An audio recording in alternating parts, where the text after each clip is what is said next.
कथा संवेद 11 कृष्णकल्पित की कहानी रविशंकर का सितार। टिप्पणी राकेश बिहारी की।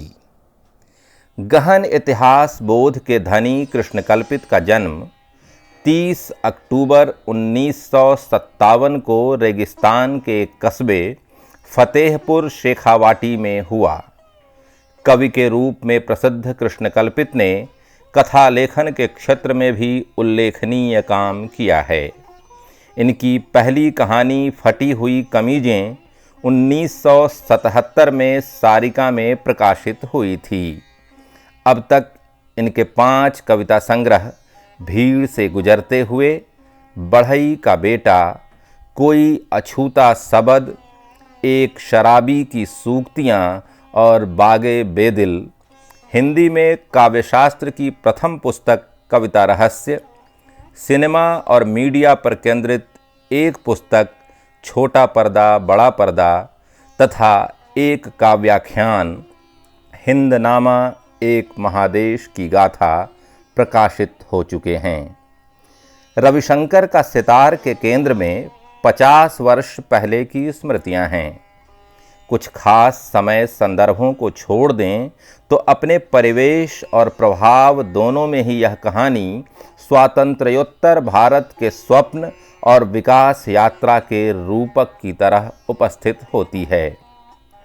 भूख और सितार के द्वंद्व से उत्पन्न विडंबनाओं की पृष्ठभूमि में समानांतर सभ्यताओं की समीक्षा करती इस कहानी का स्थापत्य ध्वनि के कई रूपों से विनिर्मित हुआ है।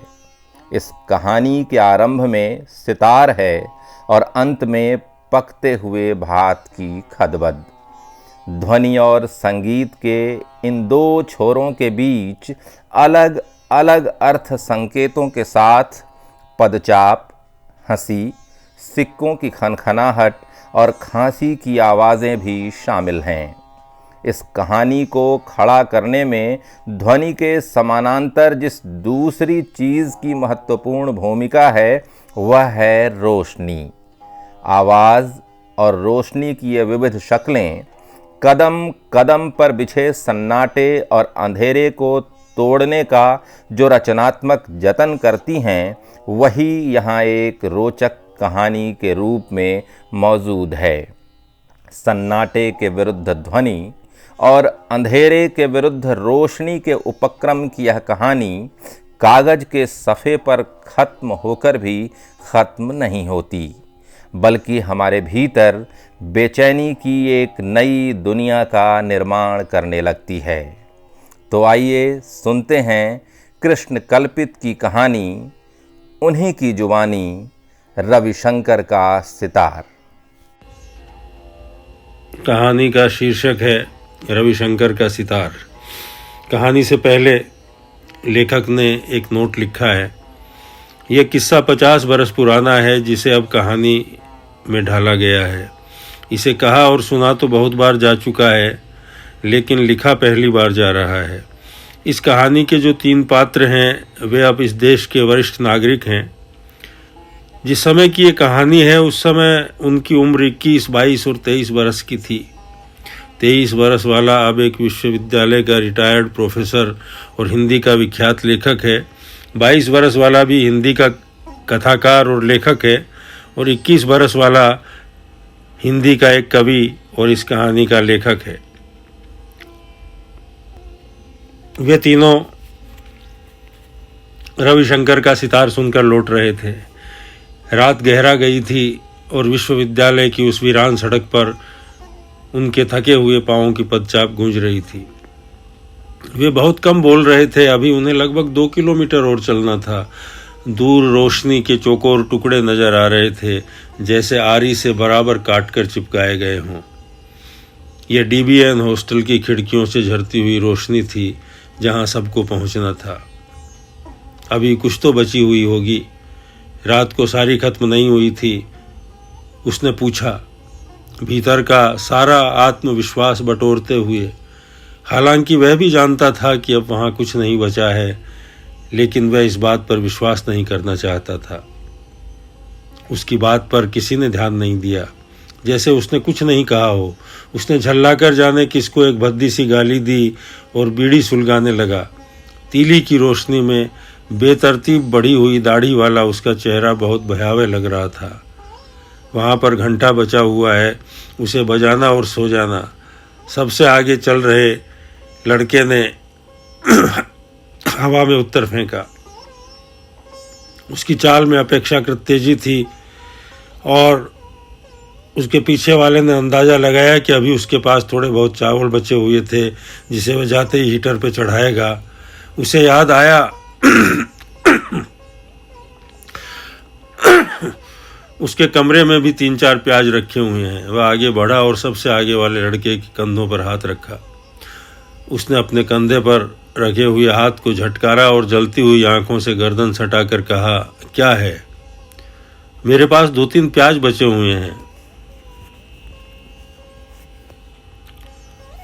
बहुत धीमी और नरम आवाज में उसने कहा, हैं तो उन्हें पेट से बांधकर सो जा। मैं क्या करूं? उसने सवाल की नरमाई को अपने रूखे शब्दों से लगभग पहुंच दिया। एकदम जो पीछे चल रहा था उसे यह संवाद सुनकर हंसी आ गई। वह जोर जोर से हंसने लगा। उसकी तेज हंसी से अचानक रात का सन्नाटा बिखर गया।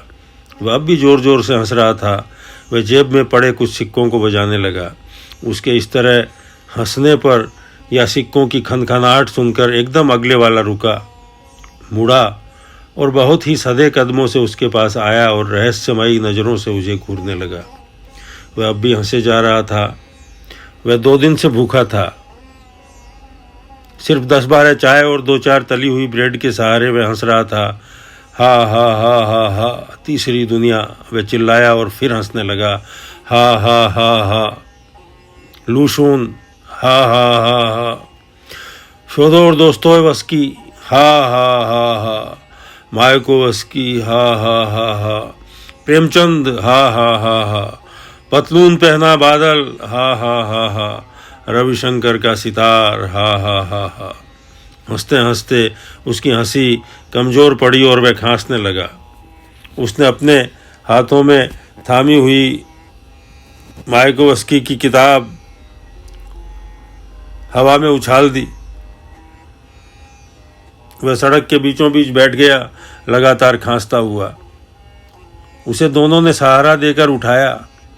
एक बीड़ी सुलगाकर उसे दी।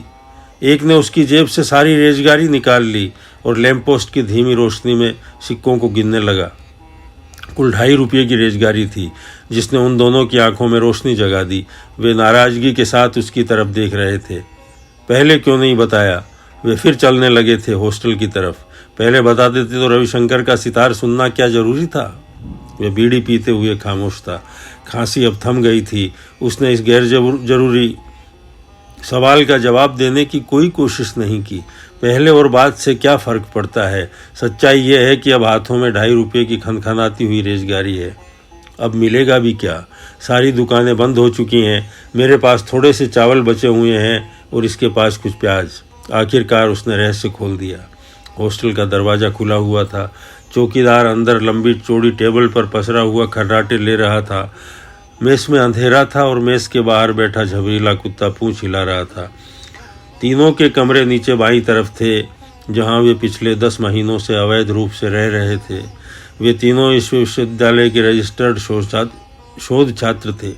रेजगारी वाला लड़का हिंदी साहित्य का शोध छात्र था और मुक्तिबोध पर शोध कर रहा था। प्याज वाला अंग्रेजी साहित्य में स्टाइनबेक पर रिसर्च कर रहा था और चावल वाला तीसरा अर्थशास्त्र विषय में भारत की गरीबी और आर्थिक विकास की विसंगतियों पर शोध कर रहा था। तीनों में से किसी को स्कॉलरशिप नहीं मिलती थी। भूख अब तीनों को ही परेशान नहीं करती थी। भूख आदत बन चुकी थी, लेकिन भूख पर बातों से विजय नहीं पाई जा सकती थी जिसमें वे तीनों पारंगत थे।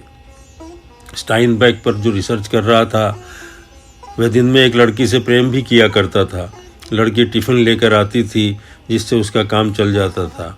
इसी बात से को लेकर हिंदी और अर्थशास्त्र वाले शोध छात्र उससे ईर्ष्या और नफरत करते थे। लेकिन कभी कभी वह जब भरा हुआ टिफ़िन लेकर हॉस्टल आता तब उन्हें प्रेम की महत्ता का एहसास होता। आज की सुबह भी हर रोज़ की तरह तीनों नहा धोकर अपने अपने थैलों में किताबें डालकर बाहर निकल पड़े थे। हर नई सुबह एक नई आशा जगाती हुई आती। ऐसा लगता जैसे बाहर दुनिया इनका इंतज़ार कर रही है। आज दुनिया शायद कल से कुछ बेहतर होगी। तीनों विश्वविद्यालय के बाहर जाकर चाय की थड़ी पर बैठ गए, उधार की चाय पी, थोड़ी बहस की और अपनी अपनी दिशाओं में चल पड़े। पहला एक अखबार के दफ्तर गया अपना लेख लेकर। एक 50 रुपये का चेक भी कई दिनों से अटका हुआ पड़ा था। अंग्रेजी वाला अपनी प्रेमिका के इंतजार में पुस्तकालय की सीढ़ियों पर बैठकर किताब पढ़ने लगा। तीसरा शहर में निरुद्देश्य भटकने के लिए निकल गया। 3 बजे तीनों फिर मिले, हारे हुए, थके हुए। आज लोक सेवा आयोग का कोई रिजल्ट निकला था। इस पर तीनों साथ साथ हंसे। साले क्लर्क, इस देश का कोई भविष्य नहीं। हर शहर में क्लर्क भरते जा रहे हैं, हर शहर में क्लर्कों की कारबंद कापियाँ। हा हा हा।